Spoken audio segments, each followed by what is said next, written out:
Three words can change your life. You have cancer. Now, for many men, especially black men, the instinct is immediate. Let's do something, got to get it out. But what if the right move is to wait? Today, we're talking about active surveillance, living with prostate cancer without immediate treatment. Now, it may sound risky, but for some men, it's the smartest decision they'll ever make. And we're going to talk about the courage to wait with our guests coming up in just a couple of seconds. So stay with us.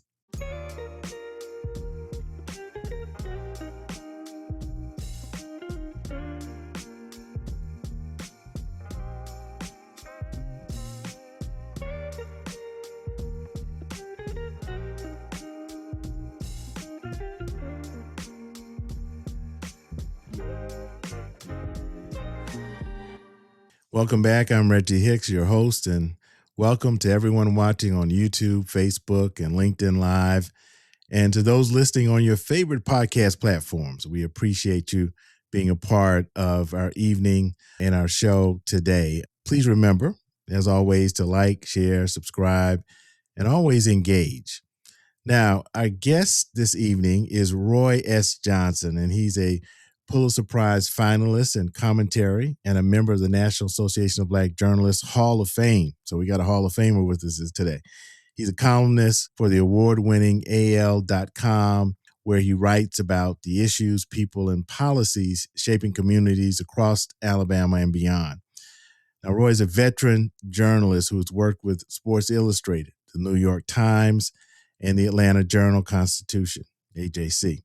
And he's also an Edward R. Murrow Award winner for the national podcast Unjustifiable. So today, he's using his voice in a different way, sharing his personal journey with prostate cancer and helping others make informed decisions. So without further ado, hey, Roy, how you doing, man? Good to see you. I'm doing great, brother. How are you doing, sir? Oh, I'm doing wonderful and so happy to get you on. I know this has been a busy time for you, and we've kind of worked out our schedules, and here we are. So I'm really glad and excited to hear your story. First of all, I want to thank you for being an advocate, because not many men who go through this are willing to kind of put everything out there, your feelings, your fears, your hope, and you have done that throughout your journey. And I know there's a lot to unpack around your story. So we're going to take it step by step. And what I'd like to do first off is start with talking about your family history. I read something a little bit about what you shared in one of your columns. And unfortunately, your story is not unique, particularly when it comes to communities of color. So you talked about your father passing, I think you were 11. Is that right? That is correct. So tell me about how he passed, how you found out what was going on as far as the family history and prostate cancer. Well, sure, Reggie. And if you don't mind, I'd like to give a little context to the man. Roy Johnson was his name. He did not have a middle initial, so I'm not a junior. But Roy was a pretty unique person. First of all, he was a survivor of the Tulsa Race Massacre. I'm not sure if you mentioned I grew up in Tulsa, Oklahoma. He also had a store on Black Wall Street. And because he died so early in my life, I didn't know much about him as a man. I certainly knew him as a father, as a church going man. We grew up attending Vernon AME Church, which was the only structure that survived the race massacre in 1921. So my family has always been in the church, and I'm grateful for that. What I learned later on, as I was asking some folks who knew my dad about him, one of them said, "Well, you know, your dad ran the numbers, right?" I'm like, "Excuse me? What? Dad ran the numbers?" I said, "Dad was a gangster?" So Roy had a pretty unique life that I didn't know about at the time. And as I mentioned, he died. And what I remember about that period is that for the last couple of years of his life, he spent a lot of time in the hospital, which meant we spent a lot of time at the hospital. But back then in the 60s, they did not allow children up into the hospital rooms. So my brother and I would either be waiting in the lobby with one of our family members as my mom was upstairs, or we'd be at someone's house while she was going to visit him at the hospital. I do remember the 1969 Super Bowl where the Jets beat the Colts. We were able to go up and watch the game in the room. Looking back, that must have been an indication that he was very, very sick for them to actually allow us up into the hospital room. Thanksgiving dinner the year before, Christmas dinner, and then watch that Super Bowl in his hospital room before he died soon thereafter. Now, of course, they didn't tell us anything about how he died, or if they did, I don't remember. I was 11 years old, but I'm sure they didn't tell me. And it wasn't until much, much later in life. I was grown, I was married, and I did manage to just keep some things that my parents had, just as papers. And I was going through papers one day and I found his death certificate. And that is where I saw cause of death, prostate cancer. And I was like, wow, okay. So I did not learn that. And I was probably in my 30s or 40s at the time. I'm grateful that because he died early, probably, I began going to the doctor at a young age every year. So I've been a faithful annual checkup guy, annual checkup brother for as long as I can remember. And I also faithfully got that prostate cancer test, the one that most brothers don't want to get, right? That digital exam. And as I look back and as I share with people now, if it's 15 to 20 seconds, if not even that, 15 seconds of embarrassment versus death, I'll take the 15 seconds, right? So I had that. And then, of course, later on, they developed the PSA test. And we'll talk about that. But in terms of just family history, I didn't learn until I was an adult that he had died of prostate cancer. Wow. Did anybody else in your family? Was he an only child? Did he have brothers? Were there other people in your family that may have? Yeah, so it's kind of a classic story of that generation. He was one of, I believe, 11 children. He was among the oldest. They were scattered various places. And he didn't have kids until he was 50. So my relatives were different generations to a degree. I had cousins who were old enough to be my parents because he didn't have kids until late in life. The only brother that I knew was familiar with, the only one of his brothers, was Uncle James, Uncle Jimmy. And so he was a younger brother, but Uncle Jimmy lived a long, long life. And when he died, it was before I had learned that my own father had died of prostate cancer. So I don't have any sense of what the cause of death was for Uncle Jimmy. And you've given me an idea, of course, today with all the technology, I could probably find his death certificate online. So I should probably go and try to find that. But no, I don't have any sense of any other relatives of his who had prostate cancer, although I'm almost absolutely 100% they did. And then my mother was an only child. So there were no men on her side of the family as well. Right. Yeah. I had an Uncle Jimmy too. I think we all, we all have Uncle Jimmys, right? Yeah. It's difficult. I tell the story of my fraternity brother, Ralph Franklin, who really is the impetus of this entire project and how we went with him and he had just been diagnosed and he really wanted to talk to at his family reunion. And the older siblings, one in particular, would not let him address the group to talk about what he was going through and to see if how prevalent it was in his family. And so he had to kind of talk to people on the side and eventually found out that there were more than two or three that had been dealing with it, but everybody was silent. I mean, it was like taboo. You didn't talk about it. I'm glad to see, folk like you, Roy, and others who are now coming out. My son, who's just turned 30 this year, he knows to be on the lookout. And when he gets up to that age, to track his PSA. But, I was reading about you, and you were actually involved in the Alabama American Cancer Society. You were on the board, right? In like 2019. So you had a connection with cancer and advocacy. How did you end up being a part of that? And this was before your diagnosis, right? Sure, absolutely. Well, at that point, I knew that my father had died of prostate cancer. And so when I was approached by someone on the board about joining, I had a friend who was actually president of the board at the time, I said, absolutely. I did it in honor of him. And that was, I believe, around 2017 when I first joined. I mean, who knew a few years later that I would be diagnosed myself? But there are a few members of the board who have their own cancer journeys and their own stories to share. But yeah, I joined in 2017 in honor of my dad. Wonderful. Yeah, that's great. Yeah, I was wondering about that connection. So let's kind of shift now. Let's talk about your story. What led you to go down this path of going to a urologist, finding out what's going on? How did that come about? So as I mentioned, I have been getting annual checkups for as long as I can remember. And so you go through the routine, you get your tests, all's clear, see you next year. So it was around this time last year, and I'd started going every 6 months. As I mentioned to you before we came on, I just turned 70 this year. So after I reached about 67 or 68, my doctor said, we really should make these every 6 months.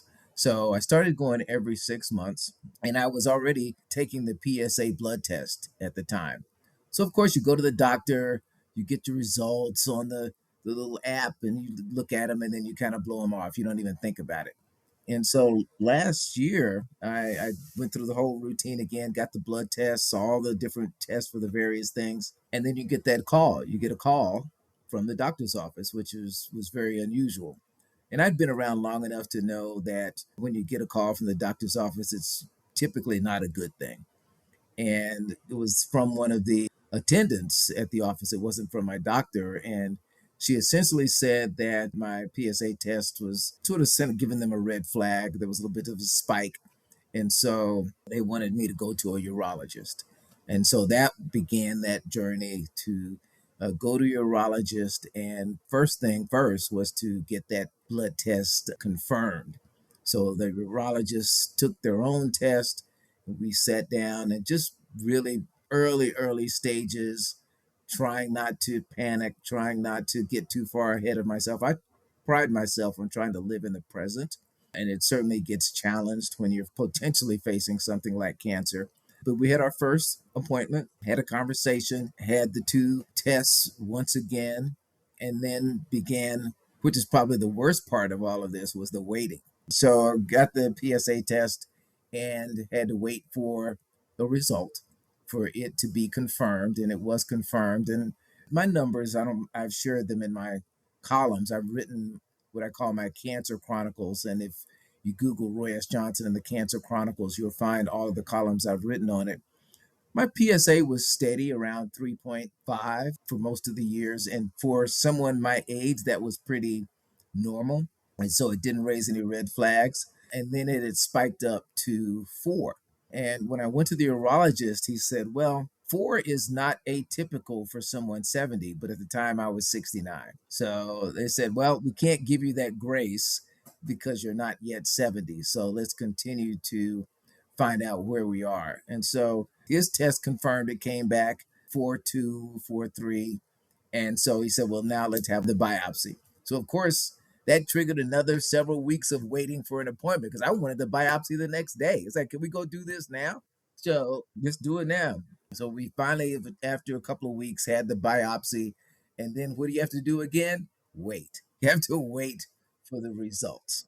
So this was late May of last year. And on 4th of July weekend, my wife and I were in New Orleans during the Essence Festival. And on July 2nd, my wife is the CEO and founder of the Black Women's Mental Health Institute. And so she was hosting an event in New Orleans that evening. We all knew that we were waiting for the doctor's call, but we didn't know when that was going to happen. And this was the Friday of 4th of July weekend, right? You really don't expect the call then. So as I was helping her set up and people were starting to come in for the event, the phone rang and I looked at it and it was his number. And I said, okay. So I stepped outside to take the call. Now, fortunately, Reggie, I have two phones, fortunately or unfortunately. Sometimes it drives me crazy. But maybe it was instinct, maybe it was God, but I picked up my other phone. First of all, I picked up the phone, it was the doctor. I put him on speaker And I picked up my other phone and started to record. Something told me to record. And I'm glad I did it because early on he said, unfortunately. And as soon as you hear that word, unfortunately, your brain kicks into another mode. And had I not recorded it, I don't know if I would have remembered what the doctor told me, other than the unfortunately, we found cancer. And so we had a conversation. He mentioned that he wanted to see me again soon. But of course, I wanted to come in that next week, and we couldn't do that. But then I had to figure out how I was going to tell my wife and when. And I decided to wait. I didn't want to interrupt her event that she was hosting and was pretty much the center of attention. So I let that transpire. And later that evening, we went out with some friends after her event. And so let that pass. We finally got back to our Airbnb.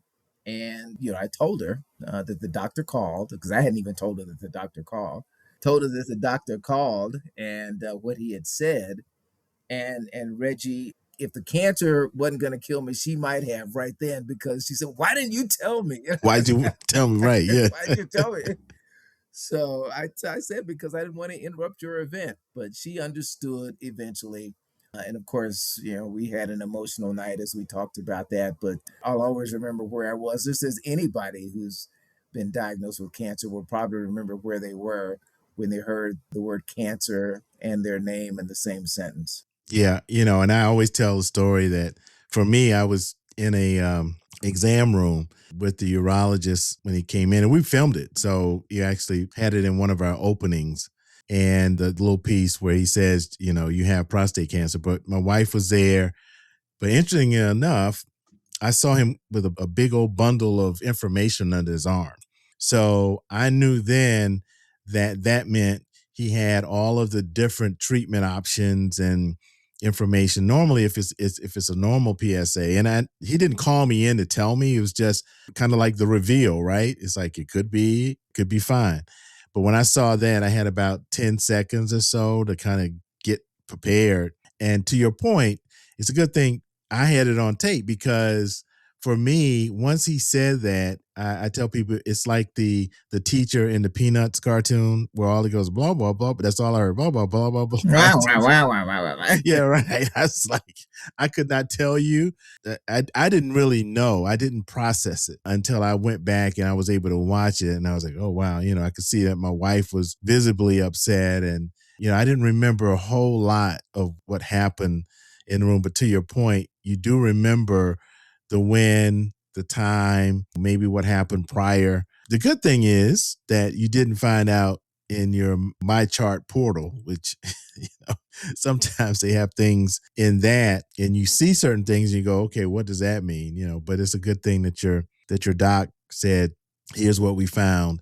Do you remember what your Gleason score was, or that information? It was 7. So the appointment is when this was a couple of weeks later. Again, more waiting. The appointment was when my wife and I received all that packet of information that you talked about, as well as the details of the biopsy. They took 12 samples, found cancer in 6 of them. All but one of them were stage 1, one was stage 2. And what the doctor said was, if one of them is stage 2, they always go with the higher stage. So technically, my diagnosis was stage 2 prostate cancer with a Gleason score of 7. And what did you talked about what you heard maybe and didn't hear. What were your first assumptions, or did you have any fears that come to mind when you heard that? I mean, did you kind of fast forward? But you say you're kind of a person that deals with things as they are in real time. But did you fast forward to what does that mean? What do I do? Any of that when you first heard it? Well, I think my fears, I'm human like everyone else. And the fearful part came in when I learned that I was diagnosed with prostate cancer. Because when you hear that, you automatically think the end, right? You think, okay, this is it. And that made me sad. Right. I had just gotten married. We're about to have our 3rd anniversary. So we had not been married 2 years yet. I have 2 children, ages 31 and 28, and love them to death. And they live in other parts of the country. Obviously, with my father who died He died at 67, so I was older than him already, but it was around the same age. So there was a reality check that I had to give myself, but it didn't prevent me from being sad, from going through the natural range of emotions, while at the same time trying to stay strong for the people around me, the people who loved and cared about me. So now you're processing this, you're kind of going through it like we all do. And now you're maybe turning that corner to how can I share this information? And being a journalist, I mean, you're in a great position to do that. How did you decide to share your story doing your chronicles, the Cancer Chronicles? How did you the series? When did you kind of make that decision? This is something that I have to tell people. Well, let me give you a prologue to that because we're sitting in the office for this first meeting and going over the list of treatment options. They actually gave us a folder as we were sitting in the lobby waiting to meet with the urologist. My wife and I pulled out the list and got through, saw surgery, saw chemo, and each one had an explanation. And then we got to active surveillance. And we both said, oh, hell no, we're going to do it.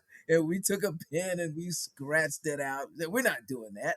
And then we went on to the other treatments. And so we went into the office. And the great thing was our urologist is also a man of faith.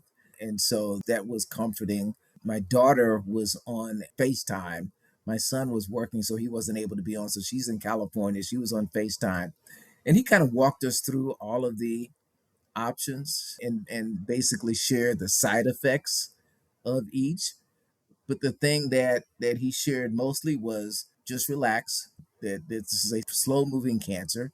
And he said 97% of the people survive with it. He said you're more likely to die with prostate cancer than from prostate cancer. Reggie, 97%, I'd take that to Vegas, right? I mean, that's a good number. I could work with those odds, 97%. And that's because more and more people are catching it early. So it eased my immediate fears a bit when I learned about that. And I was like, okay, so what do I have to do to make sure that I'm in that 97%? He didn't have me make any decisions about treatment at that point, told me to go home and we could talk about him and pray over him and get back to him. And our initial decision was to have surgery. And so, getting to your question about what made me decide to write about it, I was never not going to write about it, Reggie. I mean, I am a journalist who has spent much of my career asking people to share their deepest secrets, their fears, the things that move them. How could I do that and then not do it myself? That would have been hypocritical of me. So I was never not going to write about it. As I wrote the first one, and in it I actually shared that my wife and I decided to have the surgery, and I was sharing it with a few people that I know would have been upset if they had read it online before they heard from me. So I made a few calls, and only one of them asked, why are you doing this? And it made me stop and answer her. And it didn't take long. I said, because if one man read it and decided to go get their PSA check for the first time, then that was enough for me, let alone if one man got their PSA checked and it saved their life. Right. So for me, I also relied on scripture, and I had a couple of them that I relied on. One of them was Second Chronicles 12:9, which says, my grace is sufficient and that his power is made perfect in our weakness. But it's the second part of that quote that really drew me, and I'm reading it because I want to get it right. It says, therefore, I will boast all the more gladly about my weaknesses, so Christ's power may rest on me. So this was Paul saying, look, I'm going to talk about it. I'm a boast about it. So when you believe that, when you embrace that, when you wrap yourself in that, how could I not boast about my infirmity using the platform that he gave me, where we reach over a million eyeballs a day, where I have a national following? That was the purpose in this, to be able to utilize this platform, not just for my good, but for the good of someone who might come across it and make a decision that could change their lives. Yeah, and I think that, it's admirable that you're doing what you're doing because, with all of us doing the podcast and outreach and, a lot of that, we're seeing my fraternity brother, Ralph Franklin. he opened up and he said, I want people to know what I'm going through, but with a very aggressive form of prostate cancer. I mean, when he found out, his PSA was 100. So you can understand that he had an uphill battle, but he was willing to share that message. And so this is all a part of his legacy. And then 2 years into kind of following him around and documenting his journey, I was diagnosed and I had to kind of carry this thing through because, to your point, if it's one person, and I've known a couple of folk that have said to me, had it not been for you sharing your story, I would not have thought about the PSA or what it meant or what I needed to do to keep track of it or find my family history.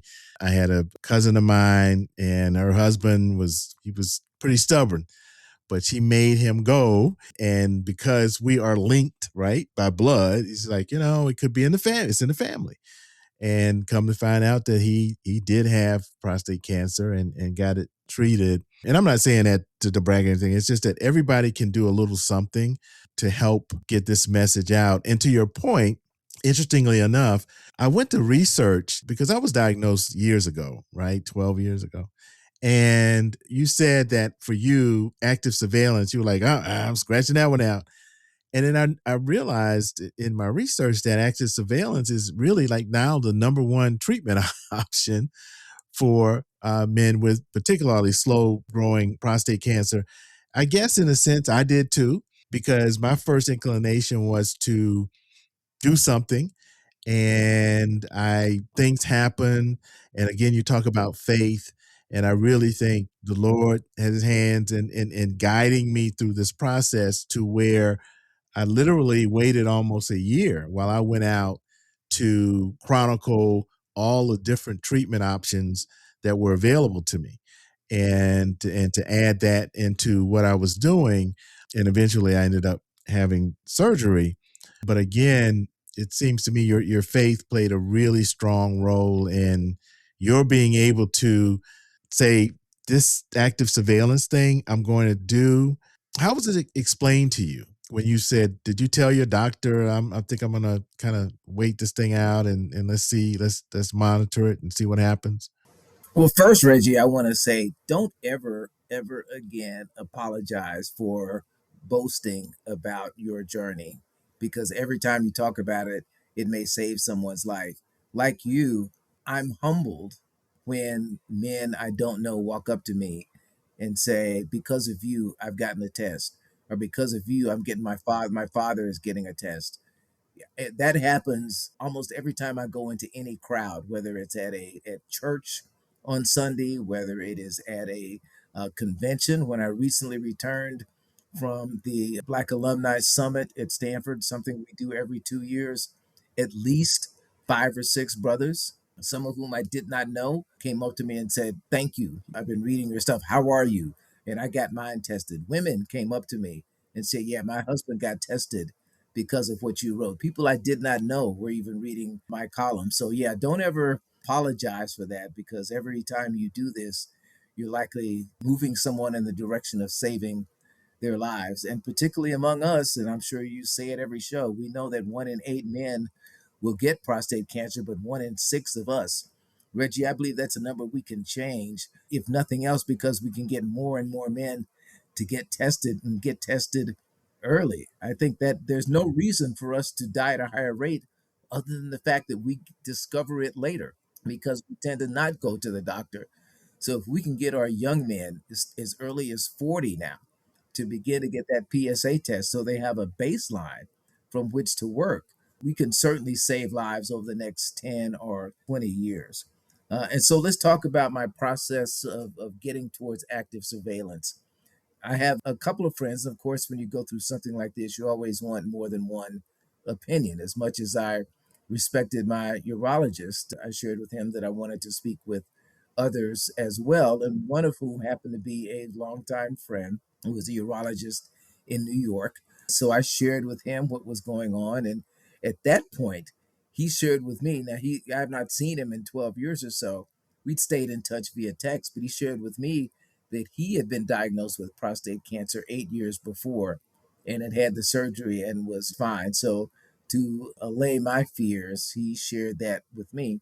So I shared my tests with him and sent everything to him. And then there was another urologist that someone else recommended who said, why don't you loop him in as well, as an African American doctor here, Dr. Michael Bivens. And so I had three men looking at my tests. I also had a genetic test to determine how aggressive my cancer might be, and it turned out to be in the low range. And so it was Dr. Bivens who said, well, if you were my patient, you'd be a strong candidate for active surveillance. And that was the first time I was like, really? Why? And he began to explain to me essentially that you can always have surgery, right? We're gonna monitor this. Active surveillance is a test every 6 months. If there's a spike, you can have surgery or you can have cancer. You can choose another more aggressive treatment. But for now, there's no reason to do so. And I began to think about it. And what's ironic is that my go-to scripture has always been Isaiah 40:31, and it's the one I wear around my neck. And what does it say? Those who wait, right? Those who wait upon the Lord shall renew their strength. And so here I was rushing into something without embracing the scripture that was hanging around my neck. And once I began to put those two things together, God and I had some conversations because one of the challenges early on is just understanding that I have cancer in my body right now. I call it like that unwelcome relative that just shows up and won't leave and is always annoying. They're using your phone, eating your food, drinking your liquor, all that stuff, right? And because I'd be at the gym trying to lift a bar, and all of a sudden my brain would go, "Damn, we have cancer," and I'm like, "Stop! I don't want to think about this all the time." And it over time that dissipated to the point where now I don't even think about having cancer until someone walks up with that face. They go, "Oh, how you doing?" And I go, "Oh, yeah. Oh, I'm doing fine," because, as you know, there's really no symptoms for prostate cancer. I don't feel any different today than I did a year ago. My knees hurt, my back hurts, but that's more of a function of just hanging around long enough than the prostate cancer. So once my wife and I prayed on it, mostly me because she was still skeptical. I listened to Dr. Bivens. I shared that with the other doctors, and they concurred that I was a good candidate for active surveillance. And so we decided to pursue that. And once I told my urologist, he said, okay, I'll see you in 6 months. And so at that point, I had to begin the process of learning to live with cancer. And one of the things I wrote about in one of my columns was you often hear people either have cancer or they're a survivor. And I said there's got to be something in between. And myself and some other people in this space devised the term thriver. So I'm thriving with cancer, right? So I'm doing well, no symptoms. And so rather than be bogged down and laden and burdened by the fact that I have this disease in me, I'm looking at it through another lens, and that is the lens of healing, the lens of health. And so I'm thriving with cancer. I may not be a survivor in the traditional sense, but I don't consider myself as having it in the most debilitating sense as well. So once I made that decision, and you mentioned it earlier, I did some research. There was a story in the New York Times that said right now, 67% of men diagnosed with prostate cancer choose active surveillance. I was like, wow. So, forget that I'm not alone. That's a big fraternity of folks. That's a big number. And it's because people are detecting it earlier. As I've learned by being on the board of the American Cancer Society, if you live long enough, there may be a cure, right? I mean, so treatments are much more advanced today than they were 10 years ago, doubly so than they were 20 years ago, and they're getting better every day. People are living longer, they are being cured at higher rates. And so for me, active surveillance is the path. I'm good with it. And as long as, every day I wake up and thank God for another opportunity to have a chance and a choice to do what He's called me to do. Yeah, and seems to me that's how through your faith is that how you manage. I'm sure there's a little bit of anxiety between checkups, tests. Is it every 6 months or 3 months now?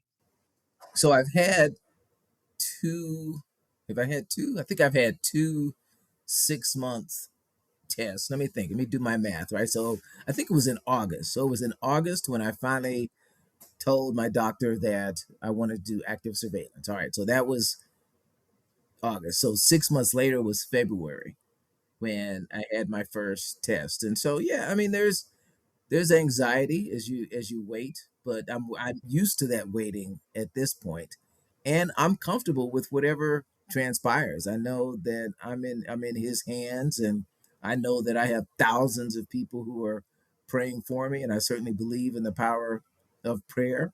And when I didn't get a well, I see. Did I get a call? I did get that with my chart thing, which of course you can drive yourself crazy digging, trying to find your number.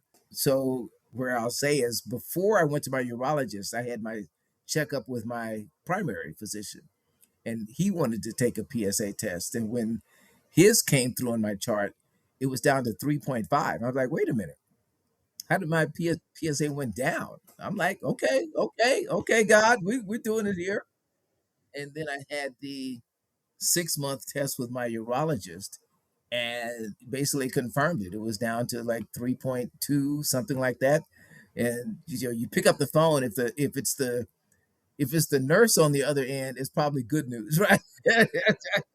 I was in the middle of a meeting. I saw it was the number and I picked it up. She said, Mr. Johnson? I said, yes. She says, good news. Your PSA is down to 3.2. We'll see you in 6 months. So that was in February. When I go this time, I will probably get another biopsy. He says he wants to do a biopsy every year just to get a deeper understanding of what's going on. So, but no, I'm in a good mind space. I'm thriving with it.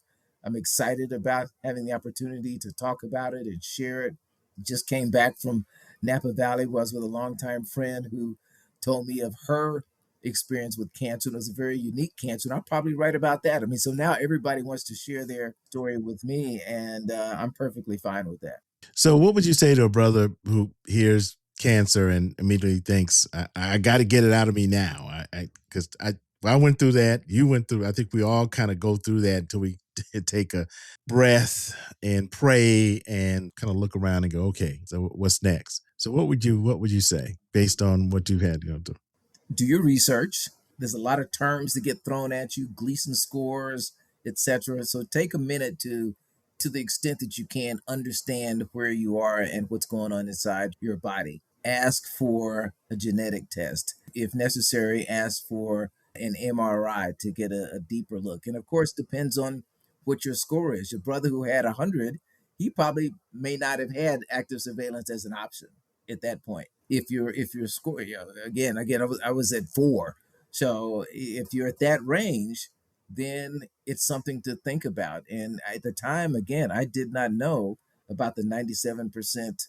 First of all, that's tell them 97% survival rate. Then tell them that 67% of men now are choosing active surveillance. The most difficult part of that is psychological, is learning to live with cancer and knowing that cancer is in your body. But if you don't have to have surgery and go through that recovery, if you don't have to have chemotherapy and endure that for several weeks, why do it now? And as my doctor said, you can always do it later.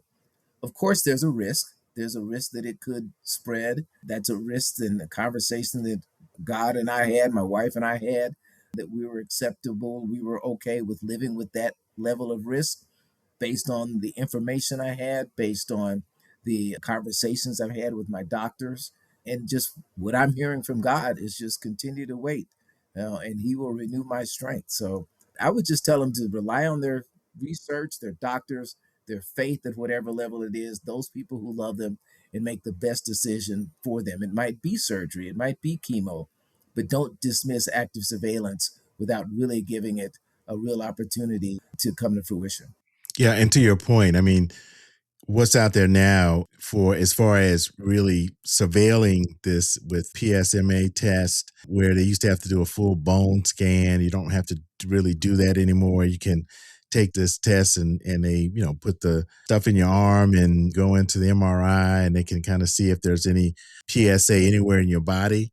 And the other one is the what they call in the manogram now, not the mammogram, but the manogram, which is the use of the MRI to really take a close look at what's going on, which 10 years ago, you didn't really have that available to you as well. If you had to sum up your journey in one sentence, what would it be? I know it's hard for a journalist, but that's why I'm asking you this question because you are a journalist. My pastor recently has been preaching on something he called forced interruption, and it's an event or something that causes you to pause and takes you to a level that you could not have gotten on your own. It's a forced interrupter. So it's an event, a decision, or an action that forces you to become closer to what God calls you to be. So I would say that for me, cancer has been a forced interruption that has forced me to be more vocal about my faith, to utilize it for my own comfort as well as for the illumination of others. And we didn't talk about this, but in the midst of my journey, I began to advocate for an Alabama state law that had not passed last year that would have made cancer screenings free for at high risk men, and that's men over 50 and any African American man. It didn't pass last year, and I started advocating for it. So let's talk about SB 19. Yes, let's talk about that. So SB 19 was sponsored by a white Republican in the Senate and an African American Democrat co-sponsor in the House. And I reached out to both of them and I said, well, what happened last year? Why didn't this go through? Neither one of them had a strong answer, except that last year, of course, was the first year of the Trump administration. And everything was going crazy. And the bill had a clause that said African American men because African American men are more high risk. And because of that, at least that's my view, is that because of that, it kind of died. They just didn't touch it. But my assertion is that cancer is bipartisan. It shows no quarter. It doesn't matter whether you are rural or urban, rich or poor. And it said if there's an opportunity for all sides to come together and do something for people that might save lives, this was it. And so I wrote that. I stayed in touch with the two gentlemen, the two lawmakers. They dropped the bill early in the session. It went through all of the various committees, and it was helped by the fact that, interestingly, one of the other lawmakers, a female, was diagnosed with breast cancer prior to the session. And so she crafted a bill with the exact same language as the prostate cancer bill to do the same for certain tests for breast cancer. And so these two bills made their way through the House and Senate until they were passed by both, first by the Senate and then by the House. And so that was very gratifying. The fact that something that I was advocating for actually came to fruition. Of course, I went to Montgomery that day just to see the voting on the passage of the bill. And as I was there, there's a lot of stuff that goes on, and I was waiting around. A couple of the lawmakers were sending me texts, were like, "Do you know what's going on?" And I'm like, "No." Said, "Well, somebody may try to name this bill after you." And I'm like, "Excuse me, what are you talking about?" They said, "Look, the train has left the station, so we don't know what's going on." And I saw people running around the floor, scurrying around. And at one point, I was in the press area. I went to the bathroom and I got a text message from one of the lawmakers saying, "Where are you? You need to get back in here." And so I went back to the session. And long story short, they passed the bill unanimously. And I was standing in the chamber when that happened. So the bill passed, and one of the lawmakers got up and wanted to add an amendment. And that amendment was to add my name and another name. Each of the co-sponsors had the opportunity to name someone to the bill. So it is now the David Echelon Roy S. Johnson Prostate Cancer Prevention Bill. Roy, I want to thank you not just for sharing your story, but for living it out loud. We appreciate your voice, your advocacy, and the impact you're making from your writing to your work around SB 19. Thank you for being a true thriver. Now, don't forget to check out Roy's Cancer Chronicles on al.com. That's al.com, and his newsletter as well. And we'll post all of that info in our show notes. If this conversation has helped you, please like and share it and subscribe so you're alerted to future episodes. Or you can always visit ifyouaremybrothers.org. That's ifyouaremybrothers.org to learn more about our documentary, of course, our podcast series, and our community engagement work. We also want to remind you that this project is a nonprofit 501c3 project of Straight Street Media, which is, by the way, dedicated to turning prostate cancer awareness into health action. Your support options are available in the show notes if you want to make a small contribution, tax deductible, to help us in our efforts. We really appreciate it. You can even send us a check, and you have the P.O. box there to do that. Now, when you do make a contribution, you will receive your very own If You Are My Brothers commemorative mug. And we thank the folks over at Atlanta Brand Central for providing.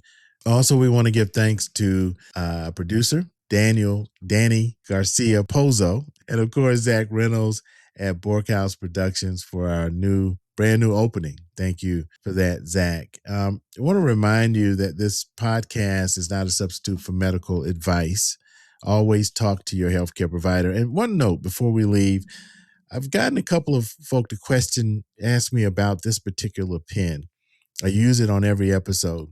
This was a gift from, I guess, she's our surrogate mother. Some people down in the South call you church mom. But she gave me this pen. I use it on every episode. And today, as we are recording, this is her 101 birthday. So to Sister Napper, this show is dedicated to you. Thank you for your love, your support, for being there. Now, on that note, we will be joining you again in a couple of weeks. And we just want to remind you that if you are my brothers, please share this message. Remember to take care, to stay healthy, and keep the faith. Peace.